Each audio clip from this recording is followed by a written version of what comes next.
Hurry, Miss Trotter, hurry! Oh, can we sit down and rest? Rest while escape rhinoceros is trying to eat us up? But I'm tired! Don't be ridiculous, it's gaining on us, hurry! I don't think we're going to make it, Mr. Trotter. No, neither do I. Well, goodbye, Miss Trotter. Bye, Mr. Trotter.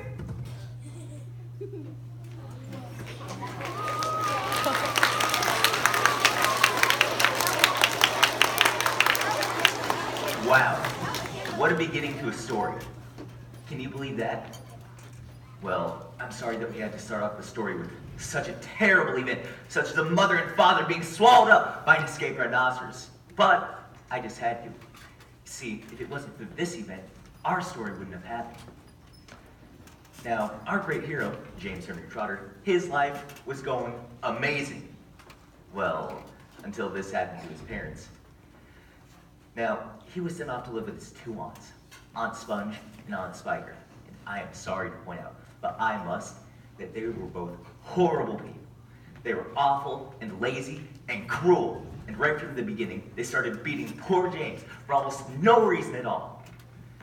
They certainly never called him by his real name, but always referred to him as, You miserable creature. or, You disgusting little brute. or, You filthy nuisance. and they certainly never gave him any toys to play with or any picture books to look at or read. His room was as bare as a prison cell. Can you believe that? Huh. Well, anyways, they lived on a very high hill just in the south of England. The hill was so high that from almost anywhere in the garden, you could see for miles and miles across a marvelous landscape of woods and fields. And on a very clear day, if you looked in the right direction, you could see a tiny gray dot just on the rim of the horizon, which is the house that he used to live in with his beloved mother and father. And just beyond that, you could see the sea itself, a long, thin streak of blackish blue just beneath the rim of the sky. Now, James's story begins on a very hot day in the middle of summer. Aunt Sponge and Aunt Spiker and James are all out in the garden, as usual. This time, they're making him chop up wood for the garden stove.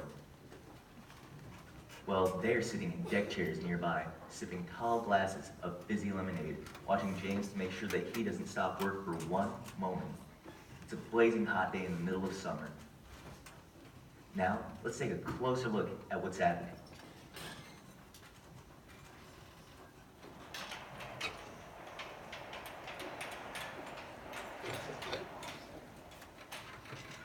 I look and smell, I do declare, as lovely as a rose. Just feast your eyes upon my face, observe my shapely nose. Behold my heavenly silky locks, and if I take off both my socks, you'll see my dainty toes. But don't forget, my dear old Sponge, how much your tummy shows. Why, Sponge, you're red. Go soak your head. My sweet, you cannot win. Behold my gorgeous curvy shape, my teeth, my charming grin. Oh, beauteous me, how I adore my radiant looks. And please ignore the pimple on my chin. My dear old trout, to the world I'll shout, you're only bones and skin. Such loveliness as I possess can only truly shine in Hollywood, I do declare. But wouldn't that be fine? I'd capture all the nation's hearts. They'd give me all the leading parts. The stars would all resign. I think you make, without mistake, a lovely Frankenstein. What's the matter with you? Gee, Aunt Spiker, I feel as if I'm going to faint. Stop that immediately and get on with your work, you nasty little beast. Oh, Annie Sponge and Annie Spiker, couldn't we all, please, just for once go down the seaside on the bus? It isn't far. I feel so hot and awful and lonely. Why, you lazy, good-for-nothing brute! Beat it! I certainly will. I shall beat you later on in the day when I don't feel so hot. Now get out of my sight, you disgusting little worm, and give me some peace. Now, it's at this point in the story that the first, rather strange thing is happening to James. Come closer to me, little boy. Come right up close to me and I'll show you something wonderful. Here. You see this? Do you know what's inside this little bag? Take a look. Listen to them. Listen to them move. There's more power and magic in these little green things than in all the rest of the world put together. But what are they? Where did they come from? Aha! You'd never guess that. Crocodile tongues. 1,000 long, slimy crocodile tongues, boiled up in the skull of a dead witch for 20 days and 20 nights with the eyeballs of a lizard. Add the fingers of a young monkey, the beak of a green parrot, the gizzard of a pig, and the juice of a porcupine. Let it stew for another week, and then let the moon do the rest. Here, take it. It's yours. And now all you've got to do is this. Take a large jug of water, pour all the little green things into it, and then very slowly, one by one, add 10 hairs from your own head. That sets them off. In a couple of minutes, the water begins to froth and bubble furiously, and as soon as that happens, you must quickly drink it all down, the whole jug full, in one go. And then, my dear, marvelous things will start happening to you. Fabulous, unbelievable things. And you will never be miserable again in your life. Because you are miserable, aren't you? You needn't tell me. I know all about it. Now off you go and do exactly as I say. Don't let those little green things there get away from you.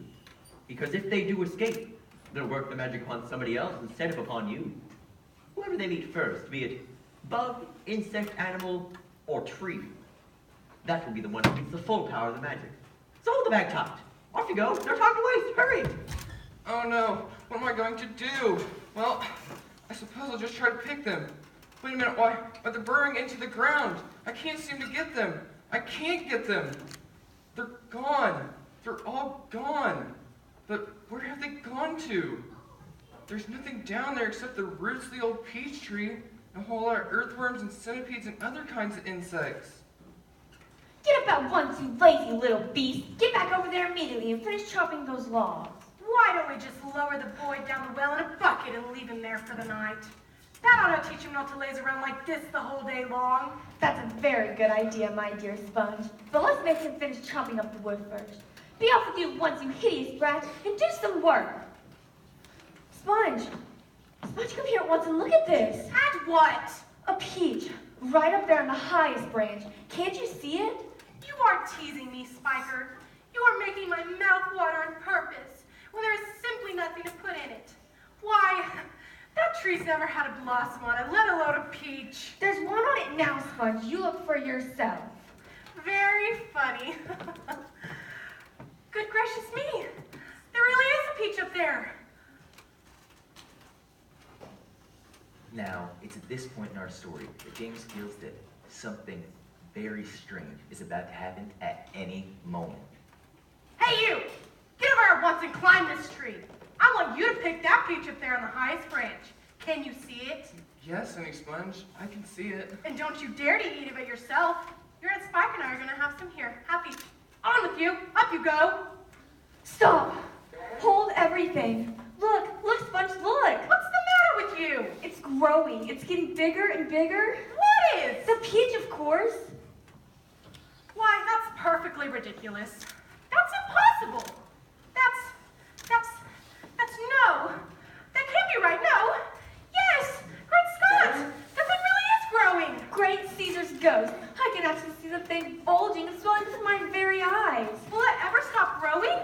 Get away from that tree trunk, you stupid boy. The slightest shake and it will fall off and break. Stand back. I can't believe it. The branch is bending right down, but the branch isn't breaking. Hallelujah, what a peach. Terrifico, magnifico, splendifico, and what a mill! It's ripe, it's just perfect. Now see here, Spiker, why don't we go get us a shovel and dig out a great big hunk of it for you and me to eat? No, not yet. But I can't wait to eat some. My dear Sponge, there's a pile of money to be made here. If only we can handle it right, you wait and see.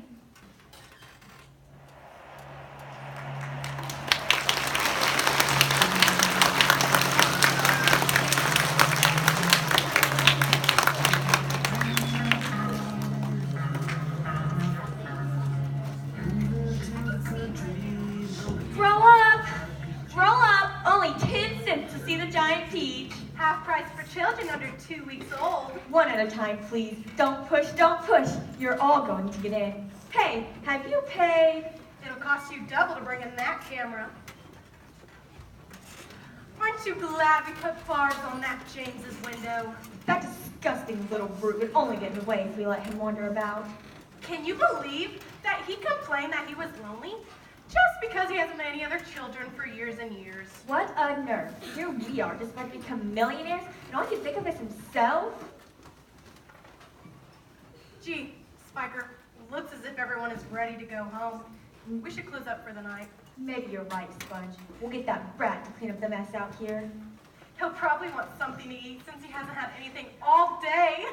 Well, he'd better not ask. We're too busy to make food. We have to count our money. I'd better call him to make sure that worm isn't asleep.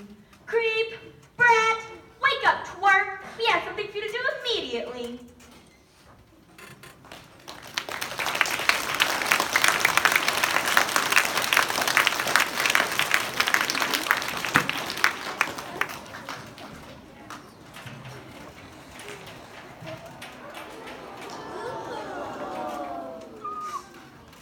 Gee, it really is dark out here tonight. I don't even hear a sound. It's strangely quiet. But boy, am I hungry. I suppose I should be more considerate of my aunts, though. Aunt Spiker says all I just think of myself. Maybe she's right. Gee, it's kind of spooky. Have you ever been out all alone on a dark, quiet night? Well, here's where James knows. He can just feel it in his bones that something stranger than ever is about to happen to him again this time. He is sure of it. Everything is so different. Suddenly the whole place seems to be alive with magic. Wow, it feels soft and warm. It's a little furry, like the skin of a baby mouse. What's this? I don't believe it, but there's a hole in the side. It's quite a large hole. The sort of thing an animal about the size of a fox might make. Boy, this isn't just a hole, it's a tunnel. It really is damp and murky in here. These walls are wet and sticky, and it tastes like peach juice dripping from the ceiling. Delicious. What's this? Good grief. I know what this is. I've come to the middle of the peach. Ah, look who's here. We've been waiting for you. Oh no, no. I'm hungry. And I am famished. So am I.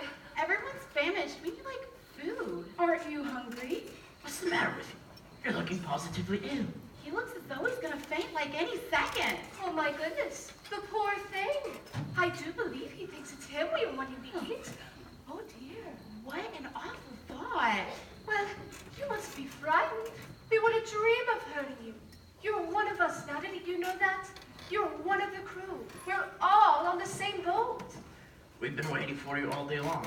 I thought you'd never show up. I'm glad you made it. So cheer up, my boy, cheer up. And meanwhile, I wish you'd give me a hand with these boots. It takes hours to get them all off by myself.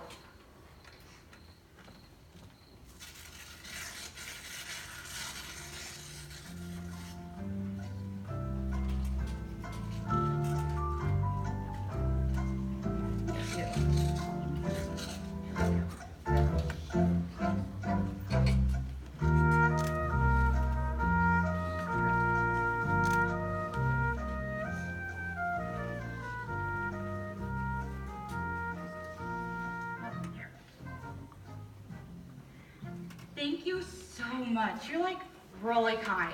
Well, you have a lot of boots. I have a lot of legs and a lot of feet. 100 to be exact. I am a centipede, you know. There she goes again. She simply cannot stop telling lies about her legs. She's only got 42, but the problem is most people don't take the time to count them. And there's nothing marvelous, centipede, about having a lot of legs. Poor earthworm. He's blind, you know. He can't see how splendid I look. In my opinion, the real marvelous thing is to have no legs at all and be able to walk just the same. You call that walking? You're a slitherer. That's all you are. You just slither along. I lied. You're a slimy beast. I am not a slimy beast. I am a youthful and much-loved creature. Ask any farmer you like. And as for you... I'm a pest. She is so proud of that, though for the life of me, I cannot understand why. Oh, please excuse me. I'm a ladybug. Pleased to meet. I'm the only pest in this room. Unless you count old green grasshopper over there, but he's too old to be a pest anymore. Young fellow, I'm a grasshopper. He was rather old, but not a pest. I'm a musician. Well said, old green grasshopper. In case you haven't guessed by now, my name is Spider. James. Your name is James, isn't it? Yes. Well, James, have you ever in your life seen such a marvelous, colossal centipede as moi? I certainly haven't. How on earth did you get to be like that? Very peculiar. Very, very peculiar indeed.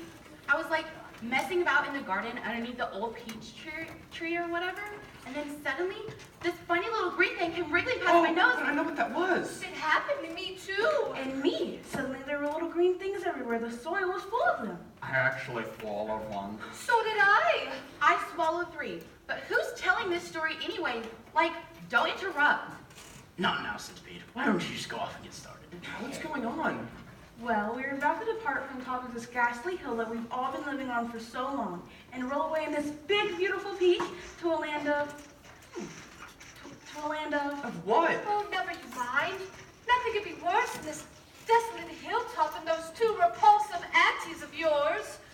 If you haven't noticed, James, the whole garden, even before it reaches the steep edge of the hill, happens to be on a steep slope. Therefore, the only thing that's stopping us from rolling away is the thick stem attached to the top of the tree. Break the stem, and off we'll go. I've done it! We're off! The journey begins! And if you have anything to do with it, who knows where we'll end? Oh, this can only mean trouble. Nonsense. We're about to visit the most marvelous places and see the most wonderful things. Isn't that so, Centipede? There's like no knowing what we shall see. We may see a creature with like 49 heads who lives in the desolate snow. And whenever he catches a cold, which he dreads, he has like 49 noses to blow. And we may see a dragon, and nobody knows that we won't see like a unicorn there. And we may see a terrible monster with toes growing out of the tufts of his hair. We may see a sweet little bitty bright hen, so playful, so kind, and like well-bred, and such beautiful eggs. You just boil them, and then they explode and blow off your head. But who cares? Let us go from this horrible hill. Let us roll, let us bowl, let us plunge. Let us go rolling and bowling and spinning until we're away from old Spiker and Sponge. Hooray!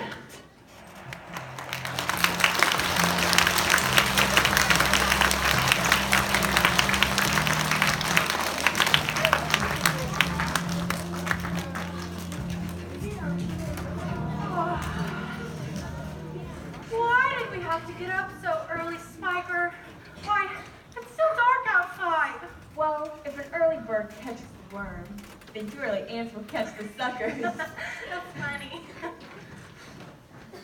I don't get it. Spiker, what do you mean? Money. We're out here to make money, Sponge. Get it? Make money. M-O-N-E-Y. We shall make a fortune today. Just look at all those people coming up the hill. I wonder what became of that horrid little boy once last night. He never did come back in, did he? He probably fell down in the dark and broke his leg. Or his neck, maybe. Just wait till I get my hands on him. He'll never want to stay out all night again by the time I finish with him. Good gracious me, what's that awful noise? Spiker, I know this sounds silly, but it looks as if the fence is breaking and the peaches! Are you ill, Sponge? Are you? Are you? You must be. Oh no, he can't be. Move out of my way, Spiker! Shove off, Sponge, me first. No!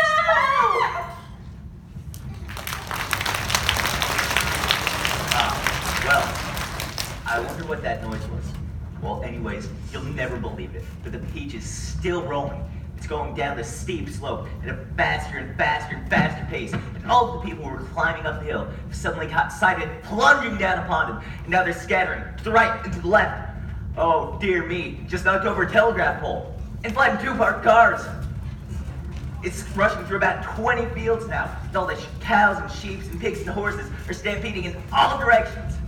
Hey, you would scatter too if the peach were coming down upon you, wouldn't you? Oh, dear me. Tipped straight for that village. It went crashing through one of the walls of the Wonka Bucket Chocolate Factory.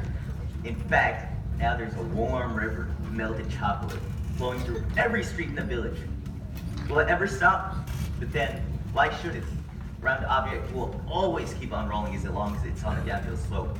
But wait, there's the sea. Surely the peach and all of its occupants aren't going to end up there. But then, what's to stop it? I know James wanted to visit the seaside, but I don't think this is what he had in mind. Oh, dear me. It's only 100 yards away from the cliffs. Now 50. Now 20. Now 10. Now 5. It's gone over. Down, down, down. Smack. What a colossal splash. Wow. It sank like a stone. Wait. I think I see. Yes. Yes. Yes. Look over there.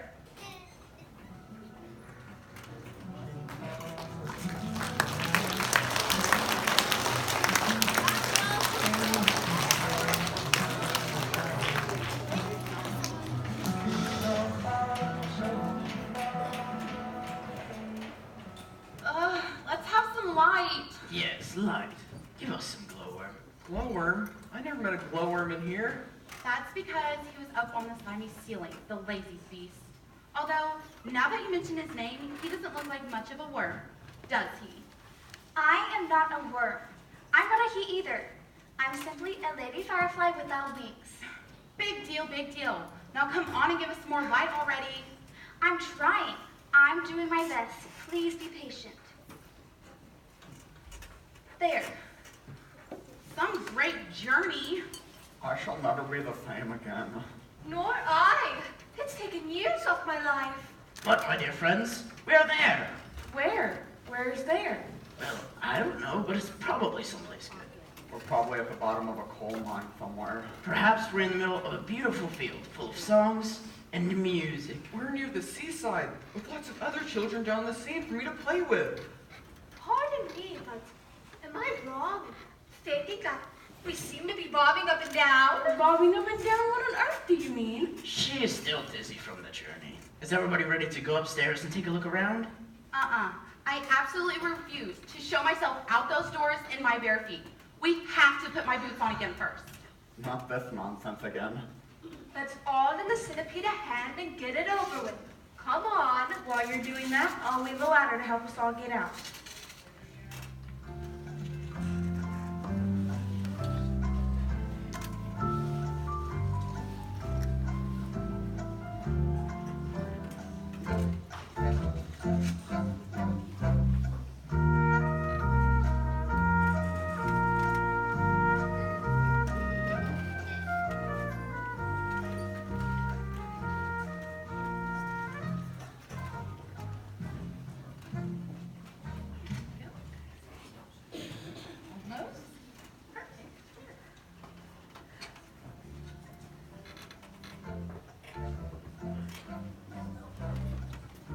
Okay, we're done. Here we go, boys. Promised land. I can't wait to see it.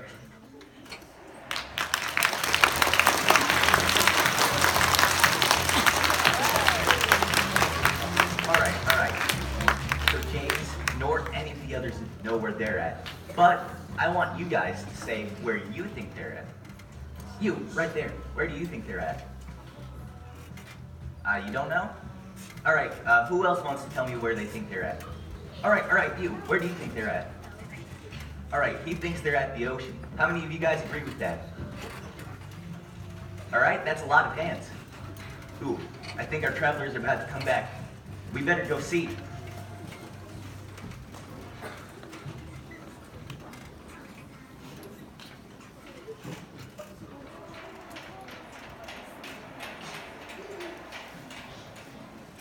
But this is like impossible. I told you we were bobbing up and down. We're in the middle of the sea. But where are the fields? Where are the woods? Where's England? Oh, my dear friends, I'm afraid we found ourselves in a rather awkward situation. Awkward? We're finished. I may be blind, but even I can see that. Oh, off with my boots. I can't, swim with my boots on. Well, I can't swim at all. Nor can I. Nor I. But you won't have to swim. We are floating beautifully, and sooner or later a ship is bound to come along and pick us up. Are you sure we're not sinking? Of course I'm sure. Go and look for yourselves. The boy's quite right. We are floating beautifully. Now we must all stay up here and keep calm, and everything should be all right in the end. What absolute nonsense. Nothing is ever all right in the end. Well, you know that. Poor Earthworm. He loves to make everything into a disaster. He hates to be happy. If we're not going to sink, and we're not going to be drowned, then we're all going to starve to death instead. By golly, he's right. For once, he's right. Of course I'm right. I'm always right. We're going to get thinner and thinner, and thirstier and thirstier. Oh, I'm dying already. I'm slowly shriveling up for want of food. Personally, I'd rather drown. But you must be blind. How cruel. You know very well that I'm blind. There's no need to rub it in. I didn't mean that. I'm sorry, but can't you see that? See? How can I see if I'm blind? Can't you realize that we have enough food here to last us for weeks and weeks? Where? Where? By the peach, of course. Our entire ship is made of food. I don't know what we'd do without you, James. You are so clever. You must be crazy. You can't eat the ship. It's the only thing keeping us up. Well, starve if we don't. And we shall drown if we do. Oh no, now we're worse off than before. You can eat all you want. It'll take us weeks and weeks to make any sort of dent in this enormous peach. Surely you guys can see that. Good heavens, the boy's right again. An excellent idea. What are you looking so worried about, Earthworm? What's the problem here? The problem? Well, the problem is that there is no problem. Then cheer up and eat. It's delicious. Just fabulous. Oh my. You know, James, this peach is even better than those tiny little green flies in the Bun Rose bushes. And flies were never as good as this. Oh, what a flavor. It's terrific. There's nothing like it, and there never has been. And I should know because personally, I've tasted all of the finest foods in the world. I've eaten fresh mud burgers by the greatest cooks there are, and scrambled eggs and steamed bug eggs and Hornet stewed in tar, and pails of snails and lizard tails and beetles by the jar. A beetle is improved by just a splash of vinegar. I'm mad for crispy wastings on a piece of buttered toast, and pickled spines of porcupines, and then a gorgeous roast of dragon's flesh well hung not fresh. It cost a pound at most, and comes to you in barrels if you order it by post. For dinner on my birthday, shall I tell you what I chose? Hot noodles made from poodles and a slice of garden hose, and a rather smelly jelly made from armadillo's toes. The jelly is delicious. You have to hold your nose. Now comes I do declare the burden of my speech. These foods are rare beyond compare. Some are right out of reach. But there's no doubt I'd go without a million plates of each for one small mite, one teeny bite of this fantastic peach. Look at that funny little gray thingy gliding through the water over there. There's two of them. There are lots of them. What are they? Oh, probably some kind of fish. Come along to say hello. They're sharks. I'll bet you anything that they're sharks that have come along to eat us up. What absolute rot. They're sharks. I'm positive that they're sharks. Just assuming that they are sharks, there still can't possibly be any danger if we stay up here. Is there? Oh dear, they're attacking. We're finished now. They're going to start on us. They're going to eat up the whole peach and we'll have nothing left for us to stand on. She's right. We're lost forever.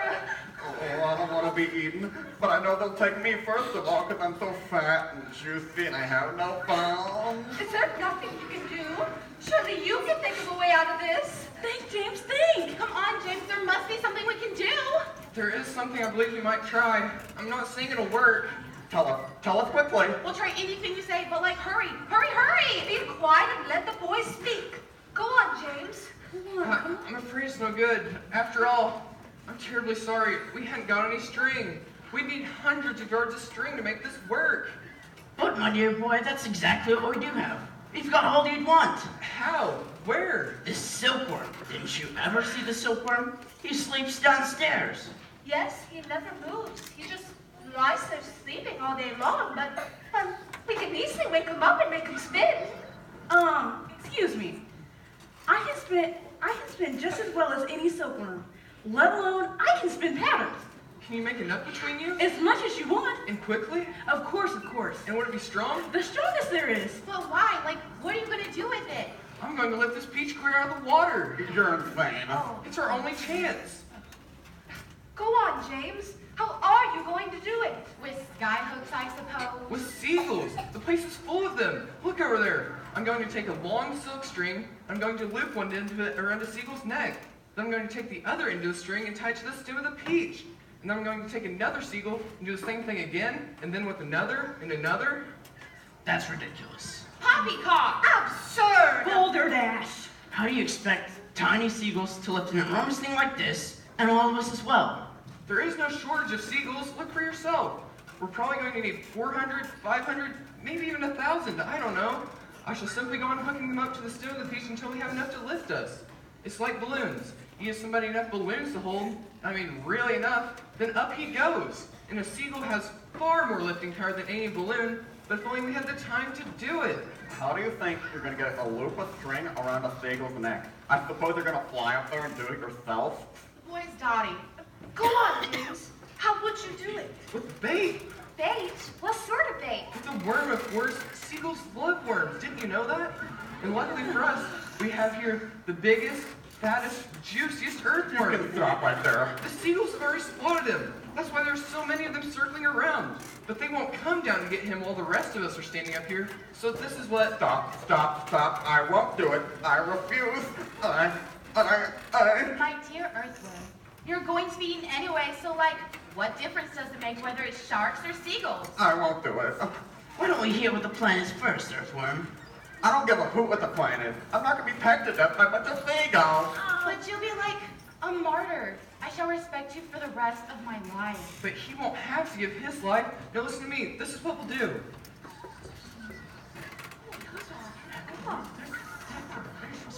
Why, it's absolutely brilliant, James. Oh, I shall be pecked to death. Oh, of course you won't.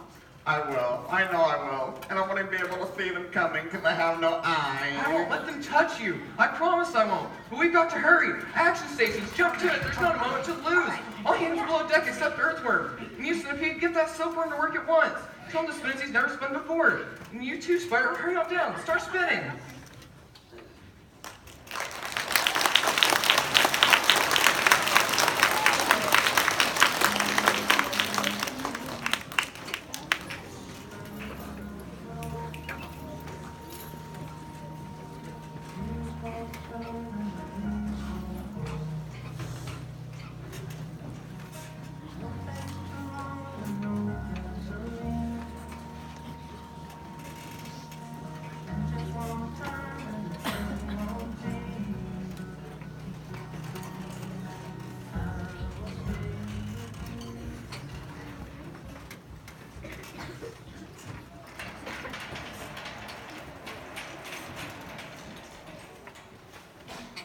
This is the 502nd Seagull. I think this one will do it.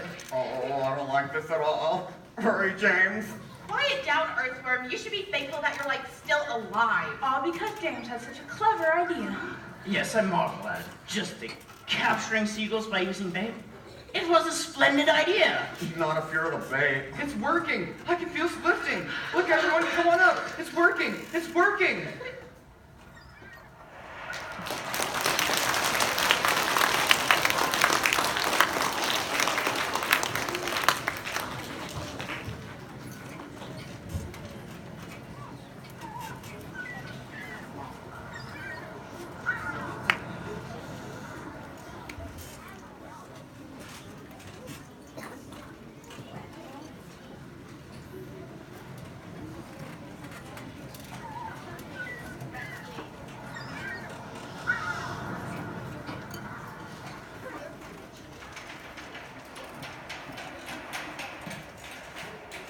What a marvelous feeling.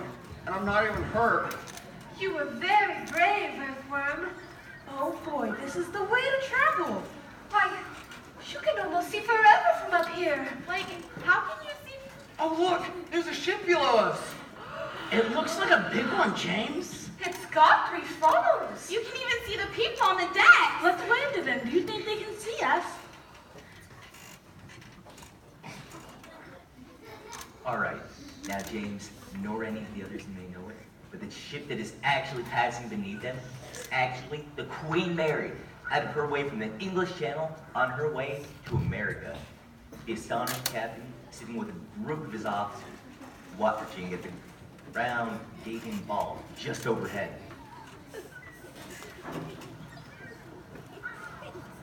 I don't like it. Nor do I, sir. Do you think it's following us? I tell you, I don't like it. It could be dangerous. That's it. It's a secret weapon. Holy cats! Send a message to the Queen at once. The country must be warned. Give me my telescope. There are birds everywhere. The whole sky is teeming with birds. Wait. Wait a second. There are people up there. I can see them moving.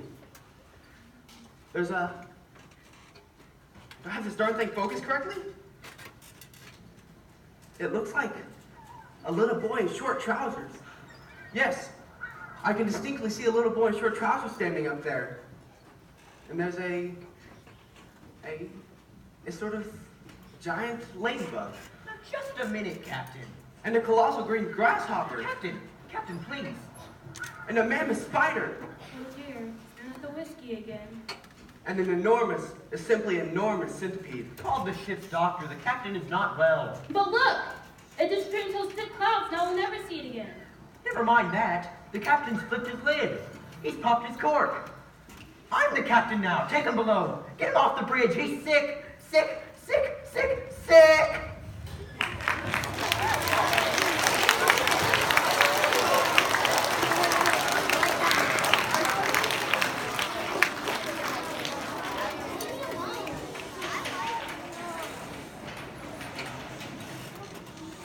I wonder what we'll finish up this time. Like, who cares? Seagulls always go back to land sooner or later. Wow! Didn't it seem as if the people on that ship really got excited when they saw us? Yes. But then again, I suppose we probably did appear a little peculiar. What do you mean, James? Well, what I mean is... What he means is, we must look awful strange to human beings. And why wouldn't we? Their ears are on the sides of their heads. Aren't everybody's ears on the sides of their head? No.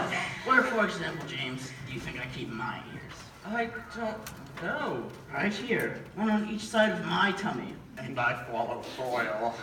And without charging a penny, I gobble up all the nasty little insects that are gobbling up all the farmer's crops. I am the farmer's best friend. I think you're wonderful. It seems almost everyone around here is loved. How nice this is. Not me. I'm a pest and I'm proud of it. Oh, I'm such a shocking, dreadful pest. Sure, sure. But what about you, Spider? Aren't you also much loved in the world? Oh no, I am not loved at all. And yet I do nothing but good. All day long I catch flies and mosquitoes in my webs. I am a decent person. I know you are. It's very unfair the way spiders are treated. Why, only last week your own horrible haunt sponge flushed my poor old dear father down the bath in the drain. It was ghastly. I watched it from the corner. But isn't it unlucky to kill a spider? Of course it's unlucky to kill a spider. I mean, look what happened to Aunt Sponge after she did that. We all felt it as the peach went over her, didn't we? It was very satisfactory. Will you sing us a song, please? Of course. Aunt Sponge was terrifically fat and tremendously flabby at that. Her tummy and waist were soggy as paste. It was worse on the place where she sat. She said, I must make myself flat. I must make myself sleek as a cat. I shall do without dinner to make myself thinner. But along came the peach, oh, the beautiful peach that made her far thinner than that. That was fantastic. Will you sing us one about Aunt Spider, please? With pleasure. Aunt Spider was thin as a wire, as dry as a bone, only drier. She was so long and thin if you carried her in, you could use her for poking the fire. I must do something quickly, she frowned. I want fat, I want pound upon pound. I must eat lots and lots of marshmallows and chalks till I start bulging out all around. Ah, yes, she announced, I've sworn, that I'll alter my figure by dawn. Cried the peach with a snicker, I'll alter your figure, and ironed her out on the lawn. Hooray! Oh, sir, it's getting down below until tomorrow morning. No. I think that'd be very unwise. I think we should all stay up here and keep calm. And if anything happens through the night, we'll be ready for it.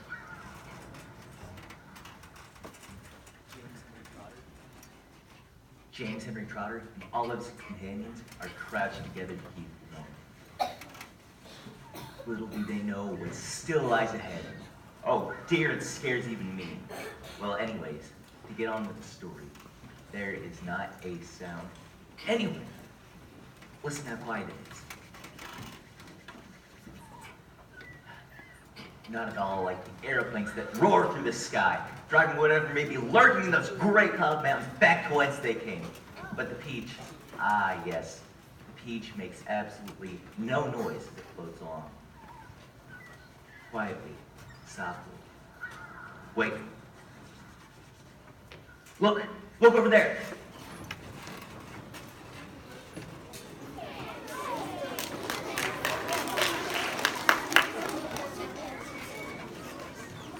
James, look.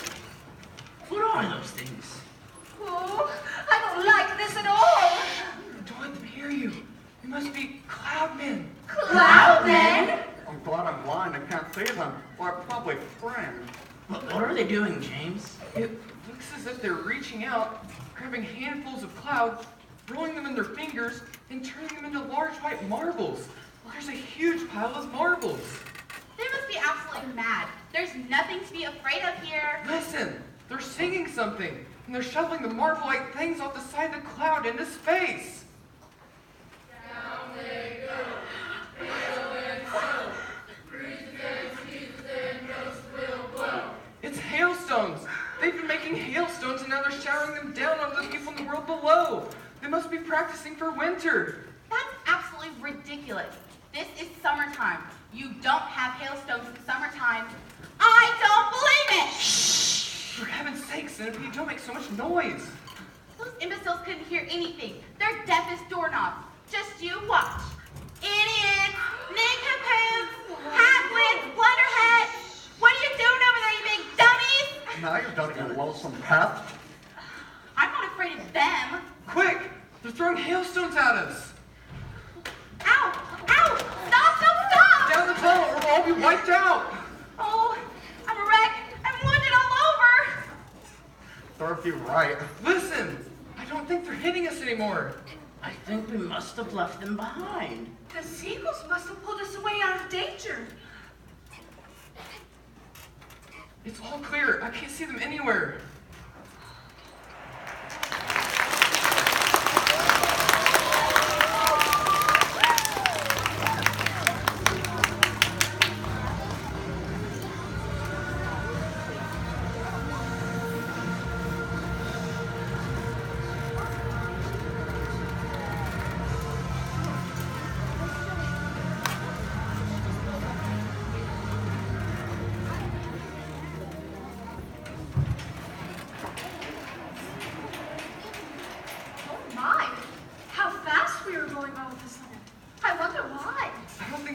Like this place any better than we do.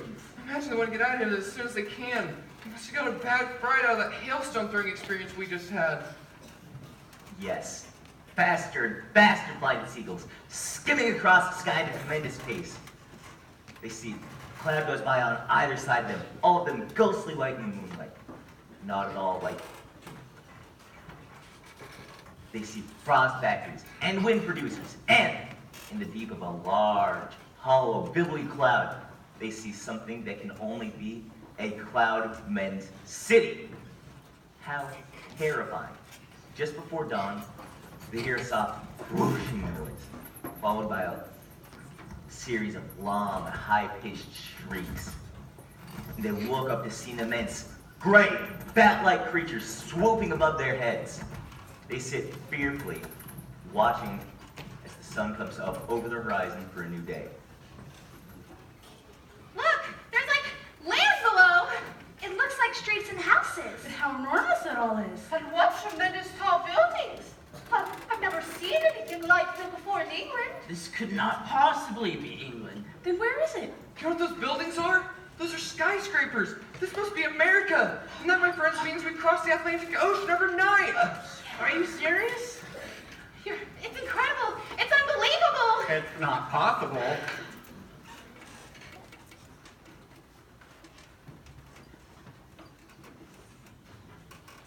Oh, I've always dreamed of going to America.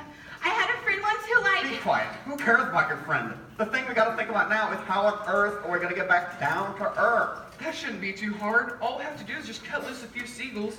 Not too many, mind you, but just enough so that the others can't quite keep us in the air. Then down we shall go, slowly and gently until we reach the ground. Sending people bite through the strings for us one at a time.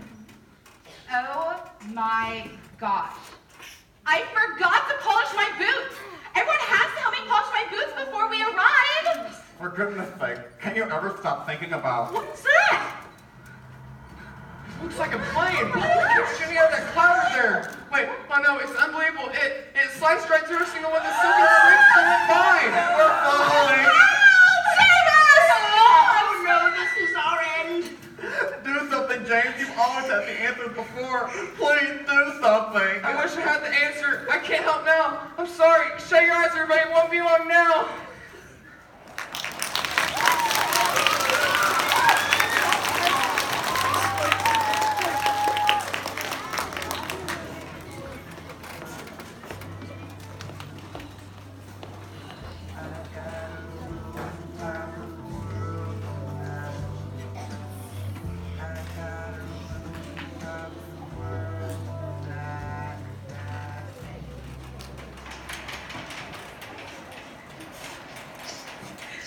Goodbye, everyone.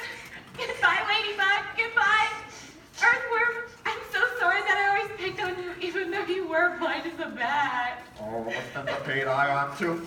Never mind. I thought you were all that bad. I don't believe it, but we're not dead. We're not? But how?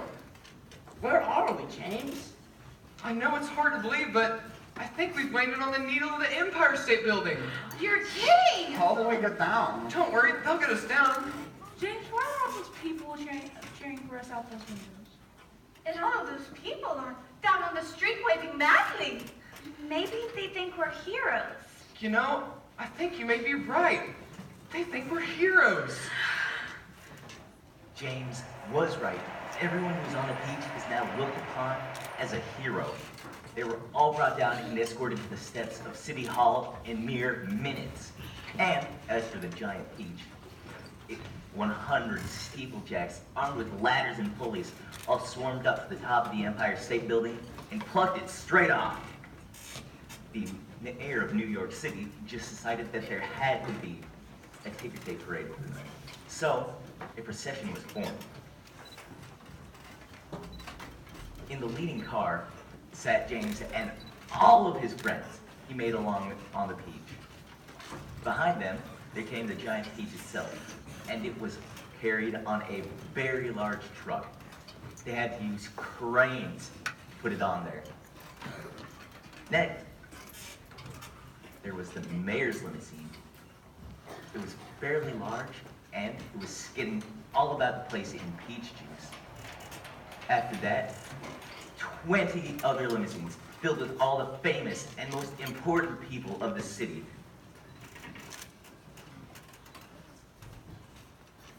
And the crowds were all throwing white paper and ticker tape at them as they were moving along. And thus the journey had ended, but the travelers had lived on, and all of them became rich and successful in this new country. The centipede was made vice president in charge of sales of a high-class boot and shoe manufacturer. The earthworm, with his lovely pink skin, was hired to do commercials on television for women's face cream. The silkworm and the spider, after they had been taught to make nylon thread instead of silk, had decided to make a factory together to make rope for tightrope walkers. Then, the glowworm decided that she was going to be the light inside of the torch in the Statue of Liberty, thus saving a very grateful city from having to pay a huge electricity bill every year. After that, there came the old green grasshopper, who decided to join the New York Symphony Orchestra, where his playing of the ukulele was greatly admired. Then there came the ladybug, who had been haunted by her entire life by the fear that her house was burned down, and that all of her children were gone, had decided to marry the head of the New York State Fire Department. And as for the enormous peach stone, it was erected in a place of honor in Central Park. But it was not only a famous monument, it was also a famous house. And inside of that house, there lived a very famous person, James Henry Trotter himself. All you had to do any day of the week was to go upon the door and knock on it. And any day of the week, the door would be open to you. And you could ask James to tell again the story of his adventures on the beach. And one day, he decided that he had to write down the story for everybody to know. And that is what you have just seen. Woo!